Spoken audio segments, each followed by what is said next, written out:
नमस्कार, मैं नंदन। आप देख रहे हैं एक न्यूज़ 24। बात करते हैं, नरेंद्र मोदी लगातार तीसरी बार प्रधानमंत्री बन चुके हैं, इतिहास रच चुके हैं और कल के दिन वो शपथ ग्रहण करने वाले हैं। इससे पहले पंडित जवाहरलाल नेहरू पहले ऐसे शख्सियत थे जिन्होंने लगातार तीसरी बार प्रधानमंत्री बनकर इतिहास रचा था। अब इतिहास के पन्नों में नरेंद्र मोदी ने भी अपना नाम शुमार कर लिया है। चलिए बात करते हैं 2024 से 2029 का भविष्य आखिर कैसा हो सकता है भारत का। जिस तरीके से हम जानते हैं कि 2014 से 2019 तक नरेंद्र मोदी जिस तरीके से प्रधानमंत्री बने थे, उन्होंने पूरे विश्व भर में भारत का नाम बहुत ही अच्छे से रोशन किया है। 2019 से 2024 में डेवलपमेंट के मामले में बात करें या फिर राम मंदिर जैसे जुड़े धार्मिक चीज़ों को लेकर बात करें, जिसको लेकर सत्ते में नरेंद्र मोदी आए थे, उस विषय पर उन्होंने काम करना शुरू किया। लेकिन जो 2024 से 2029 तक का सफ़र है, क्या उस सफ़र में नरेंद्र मोदी रोज़गार लाएंगे? क्या उस सफ़र में नरेंद्र मोदी के ऊपर जो कलंक लगा है कि नरेंद्र मोदी रोज़गार नहीं देते हैं, बहाली नहीं करते, वैकेंसीज नहीं देते हैं, क्या उस विषय पर काम करेंगे? 2024 से 2029 में क्या महंगाई दर वो ख़त्म करेंगे? ये बहुत ही सोचने वाली बात है। ये देखना भी बड़ा दिलचस्प रहेगा कि आखिर नरेंद्र मोदी के फैसले क्या से क्या हो सकते हैं। एक और बात है आरक्षण को लेकर। आरक्षण को लेकर शुरुआत से ही इस देश में जब से संविधान लागू हुआ है, जी हाँ, आपको बता देते हैं कि 24 नवंबर 1949 के दिन संविधान की अगर बात करें तो 26 नवंबर 1949 को संविधान लिखकर पूरा हुआ था और 26 जनवरी 1950 को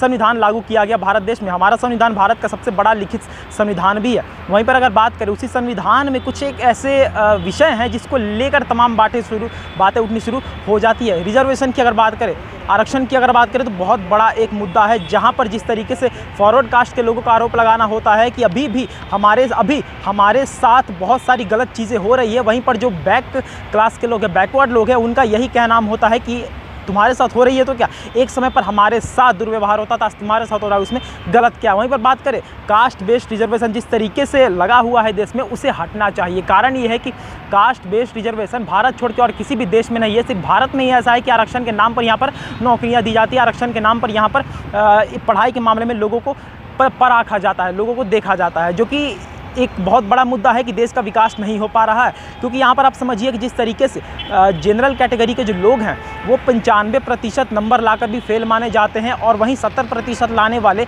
SC और SC के लोगों को नौकरियां मिल जाती है। बहुत बड़ी सोचने वाली बात है। दूसरी अगर बात करें आरक्षण को हटकर, तो क्राइम रेट्स भी एक्सेस बढ़े हुए हैं, क्राइम रेट्स को भी देखना होगा नरेंद्र मोदी को।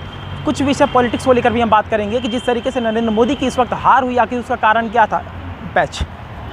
जिस तरीके से नरेंद्र मोदी इस पर जीते हैं, लेकिन जीत कर हारने वाली ही स्थिति है, क्योंकि जिस तरीके से 2019 में उनकी जीत हुई थी, वैसी जीत इस बार नहीं हो पाई है। तो वोटिंग की बात करें तो वोटिंग कहाँ कटी है नरेंद्र मोदी की।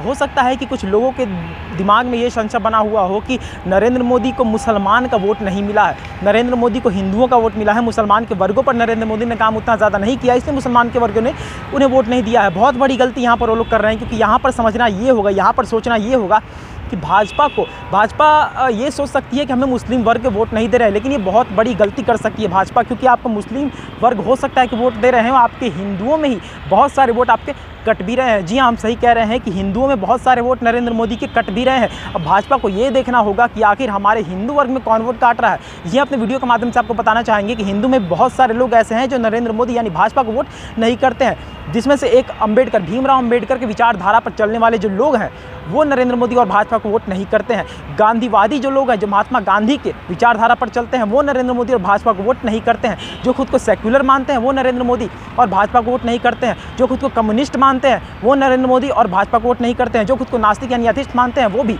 नरेंद्र मोदी और भाजपा को वोट नहीं करते हैं। ये सारी बातें सोचने वाली है कि कुछ एक हिंदू ऐसे भी हैं जो नरेंद्र मोदी को वोट नहीं करते हैं। दलित में भी आप ले सकते हैं, दलितों के मन में भी ऐसा है कि नरेंद्र मोदी जो है वो फॉरवर्ड कास्ट को ज़्यादा देखते हैं। तो ऐसी जो कम्युनिटी है उस पर भी ध्यान देना नरेंद्र मोदी को बहुत ही ज़रूरत है, भाजपा को बहुत ज़रूरत है। लेकिन सबसे ज़्यादा इंपॉर्टेंट ये बात है कि इस बार अगर नरेंद्र मोदी की खींच कर जो सरकार बनी है, उस सरकार में कैसे भी करके रोज़गार, वैकेंसीज और महंगाई को लेकर सबसे ज़्यादा मुद्दा रखना होगा, क्योंकि यही 2-3 मुद्दे थे जिसको लेकर नरेंद्र मोदी हारते इस बार बचे हैं। देखना बड़ा दिलचस्प होगा कि 2014 से 19 के शासनकाल में दुनिया भर में जो नाम रोशन हुई है भारत की, और 19 से लेकर 24 में जो राम मंदिर जैसे धार्मिक स्थानों पर आपने काम किया है, रोड्स को लेकर काम किया, इंफ्रास्ट्रक्चर को लेकर काम किया है, वहीं पर 2024 से 29 आप क्या करते हैं भविष्य ही बताएगा। तो ये थी आज की रिपोर्ट। बाकी ऐसे और तमाम खबरों के लिए हमारे साथ बने रहो, देखते हैं 24 के साथ। धन्यवाद।